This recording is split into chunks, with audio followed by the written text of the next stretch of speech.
আজকে সবাই বলে আমরা আছি, এক ভাই মারা গেছে, হাজার ভাই আমরা আছি, কিন্তু প্রত্যেকদিন যে কথাটা বলে আমার ভাই আমাদের সাথে, সেই কথাটা কে বলবে বলেন? কার সাথে কথা বলবো? কে খোঁজ খবর নিবে আমাদের বলেন? আমার একটা ভাই যাওয়ার জন্য আমাদের পুরো পরিবারটা ধ্বংস হয়ে গেছে।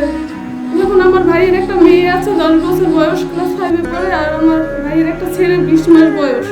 শুধু একটা গুলি না, আমার ভাইয়ের বুকটা ঝাঁঝরা করে দিচ্ছে গুলিতে গুলিতে, তার দিকে তাকানো যায় না। আমার পরিবারের একমাত্র ভরসার জায়গায় ছিল আমার ভাই। আমার বাবা মারা গেছে 2 বছর আগে। আমার ভাইয়ের মৃত্যুতে আমাদের পরিবারটা একেবারে তছনছ হয়ে গেছে।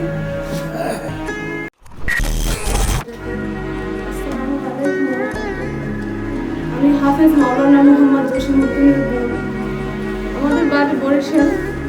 আমার ভাই দীর্ঘ 12 থেকে 14 বছর এই উত্তরায় কাজের জন্য এখানেই থাকতো। গত 18 জুলাই আমার ভাইয়ের লাস্ট কথা হয় আমাদের সাথে 12:30টার দিকে। যখন আমার ভাইয়ের একটা মেয়ে আছে 10 বছর বয়স, ক্লাস 5-এ পড়ে, আর আমার ভাইয়ের একটা ছেলে 20 মাস বয়স। যখন খবরে এরকম দেখে চারদিকের এই অবস্থা, তখন বাড়িতে একটি ফোন করে যে আমার ভাবিকে বলে তুমি আজকে যাইও না মেয়েরে আনার জন্য, আমি ফোন দিয়ে স্যারকে বলে দিচ্ছি।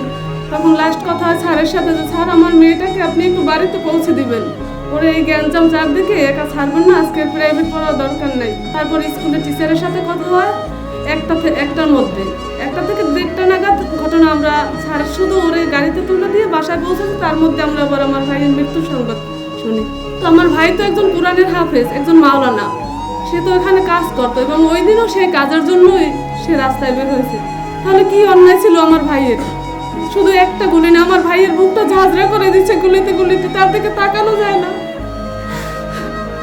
আমার ভাইয়ের আজকের এই মেয়েটার বয়স 11 বছর, ছেলেটার 20 মাস বয়স। এই ছেলেটা যখন বুঝতে পারবো আমরা কি জবাব দেবো তার কাছে বলেন? কি অন্যায় ছিল? আমার ভাই তো, আমার মা অসুস্থ, 2 বছর আগে স্ট্রোক করছে। আমার পরিবারের একমাত্র ভরসার জায়গায় ছিল আমার ভাই। আমার বাবা মারা গেছে 2 বছর আগে। আমার ভাইয়ের মৃত্যুতে আমাদের পরিবারটা একেবারে তছনছ হয়ে গেছে। এগুলো আমরা মেনে নিতে পারিনি। যখন আমার ভাইয়ের পিছনের স্মৃতিগুলো মনে পড়ে, মানতে পারি না। যখন 2 বছর আগে আমার বাবা মারা যায়, তখন আমার ভাই এই উত্তরাতেই থাকে, আমি থাকতাম নরসিংদীতে। আমার হাজব্যান্ড ওখানে চাকরি করে ওখানে।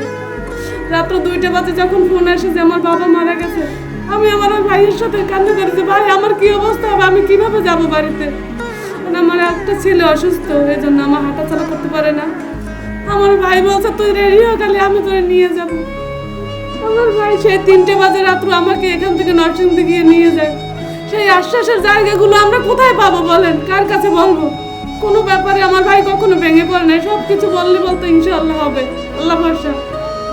সেই সাহসটা আমরা কার কাছে পাবো বলতে পারবেন? কি অন্যায় ছিল আমার ভাইয়ের? আমার ভাই আমার বাড়িতে একটা মাদ্রাসা আছে, ওখানের খেদমতে থাকতো।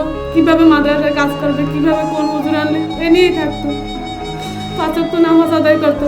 তাহলে আমার ভাইটা কেন এভাবে শেষ হলো বলেন? আমি চাই আমাদের যেভাবে এই কষ্টগুলো আমরা মেনে নিতে তো পারছি না, আমরা যেভাবে কষ্ট পাচ্ছি, আমি চাই আমার ভাইকে যারা এভাবে করছে তাদেরও এভাবেই প্রাপ্য, এইভাবে কষ্ট পাওয়ার। আমার মা স্ট্রোক করা, আমার ভাইয়ের লাস্ট কথা যেদিন আমার ভাই মারা যায়, তার কিছুক্ষণ আগের কথা আমার ভাইয়ের মেয়ের সাথে, যে যখন স্কুল থেকে যাবা তোমার দাদুর জন্য ফল নিয়ে যেও। আমাদের কল লিস্ট থেকে আমার একটা ভাইয়ের নাম্বারটা হারাই গেছে বলেন। আজকে সবাই বলে আমরা আছি, এক ভাই মারা গেছে, হাজার ভাই আমরা আছি, কিন্তু প্রত্যেকদিন যে কথাটা বলে আমার ভাই আমাদের সাথে, সেই কথাটা কে বলবে বলেন? লিস্ট থেকেই তো আমার ভাইয়ের নামটা বাদ হয়ে গেছে মোবাইলে। কার সাথে কথা বলবো? কে খোঁজ খবর নিবে আমাদের বলেন? আমার একটা ভাই যাওয়ার জন্য আমাদের পুরো পরিবারটা ধ্বংস হয়ে গেছে। এটা কে নিবে বলেন? এই বাচ্চা দুটো যখন জিজ্ঞেস করবে যে আমার বাবা কি ক্ষতি করছিল, বলো কি জবাব দেবো আমরা? বলতে পারেন এটা? তাহলে আমি এই সরকারের কাছে, আপনাদের কাছে এটাই বলবো যে আমরা যেভাবে আমার ভাইকে হারিয়ে আমার মায়ের বুক খালি হয়েছে, আমার বাবার কাছ থেকে তার স্বামীকে কেড়ে নিয়েছে আমার ভাই, এই যে এদের সন্তানগুলো তার বাবাকে হারাইছে, যারা এই অবস্থা করছে, আমি চাই তাদের যেন আমাদের থেকে কঠিনতম শাস্তি হয়, তারা যেন আমাদের কষ্টটা একটু বুঝে। ধন্যবাদ। আসসালামু আলাইকুম।